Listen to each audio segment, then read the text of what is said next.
Hello again, I'm Jo Gakonga and this is another video for teacher trainers, particularly for CELTA trainers. And I'm interested in whether or not you award an above standard grade for TP. Do you do above? So there's quite a body of literature on grading and whether or not it's a good thing. And quite a lot of studies come down on the side of the fact that it maybe isn't, and that if you don't grade, then you take the fear factor out of observations, for experienced teachers particularly, and that you increase the idea of development. But CELTA's a little bit different because as well as having a mentor hat on, you've also got an assessor hat on. You're there helping them and supporting them and enabling them to develop, but also, of course, you're grading them. Now, as far as Cambridge are concerned, you have to include 2 grades, to standard and below standard. Those are the only 2 that are mandated. But many centres also include an above standard grade to recognise better lessons. And in fact, some centres include up to 5 grades where they have something that's nearly above standard or maybe is just a standard if it's slightly weaker lesson. I've also seen in some centres a point scale where you've got something like this, which actually includes 9 points. So you could have a weaker or a stronger in each of those 3 categories. So you can have quite a lot of different scales actually. There might also be some unwritten rules. So for example, that as trainers you never give above standards before the halfway mark, or that you never give an above standard in the first couple of teaching practices in order not to raise their expectations too high. Now, in the centres that I've worked in, we've always had an above standard grade. I've never worked with 2 grades. But I went to a really interesting talk recently by Conor O'Donoghue, who works at Stafford House, suggesting that one of the best things he's ever done to take the stress out of TP is to take away the above standard grade. So I've asked Conor to tell you a little bit about why he thinks this is a good thing, and then we'll hear the other side from Angelos Bolos, another trainer. So over to Conor. Hi Jo. There are a few reasons why I don't use the above standard grade if I can avoid it when teaching on CELTA courses. I believe that it makes a course more competitive among trainees. I also believe that it makes the course more stressful both for trainers and trainees. And finally, and most importantly, I believe that it changes the focus. On a CELTA course, you've got to have few focuses anyway, but I think there are 2 principal focuses. First of all, it's on development. You're helping trainees to grow, to become better teachers, or to become teachers, and your focus is on improvement and development. Secondly, you've got your set of criteria from Cambridge, and you're applying those and assessing the trainees against those criteria. I believe if we use above standard grades that we're moving the pendulum away from development and towards assessment, and I think that the course is the worse for it. For example, on courses where I have used above standard grades, I hand back the feedback sheet to a trainee after a perfectly good lesson. Their eyes go straight down to the bottom of the page and they see to standard. And they're disappointed. And I don't want them to be disappointed because they've had a perfectly good lesson. They still have things to work on.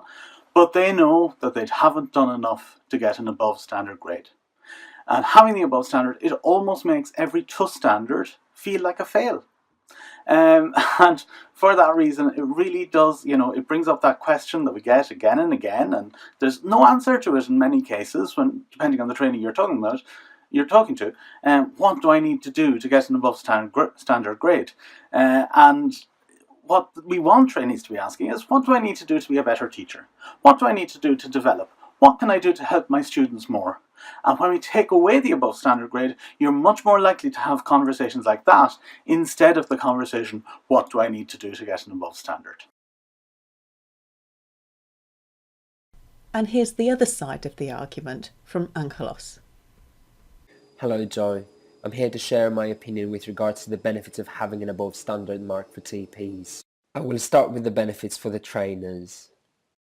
How many times have we tried to word our feedback in a way that distinguishes between a very weak to standard lesson and a very strong to standard lesson? That to standard range is so broad already.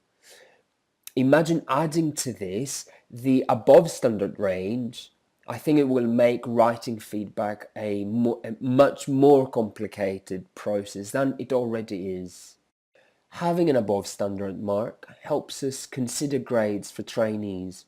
Of course, grades are not related to above standard to standard marking, but it's certainly an easy starting point. It also makes the provisional grades meeting with the assessor a lot easier. For the trainees now, I think not having an above standard mark is great for an average to standard trainee, but what about those high achievers, the ones that are grade oriented, the ones who are motivated when there is more, when there is a higher grade available for them? How would a trainee feel if they teach an exceptionally good lesson but they get the same mark as their colleague who just taught a weak but satisfactory one? These are just some of my thoughts. I'm sure our colleagues will have more reasons to add to this debate for and against, and I'm looking forward to watching your video. Thank you. I also wanted to add in my own opinion as an assessor, because I think that if you're going in as an assessor and you're looking at portfolios, actually an above standard grade can be really helpful shorthand for whether a lesson's good or not. So if you can see a checklist and the candidate has got the last 4 lessons above standard, for example, then you can probably suggest that that's a reasonable basis for a Pass B or a Pass A. Whereas if they have got all to standard, then they're probably not going to be above a standard grade. Some centres might think about keeping a secret record of above standard grades. Actually, this isn't allowed legally. You can't keep records which you're not prepared to share with your trainees. So, according to the Freedom of Information Act. So this is also problematic and something you need to consider. I think that there are lots of interesting thoughts and ideas here, and I don't want to monopolise the conversation. So please do put your comments underneath, and let's talk about it. Would we be better off using an above standard grade or not? Thanks for listening, and I look forward to your comments. Bye.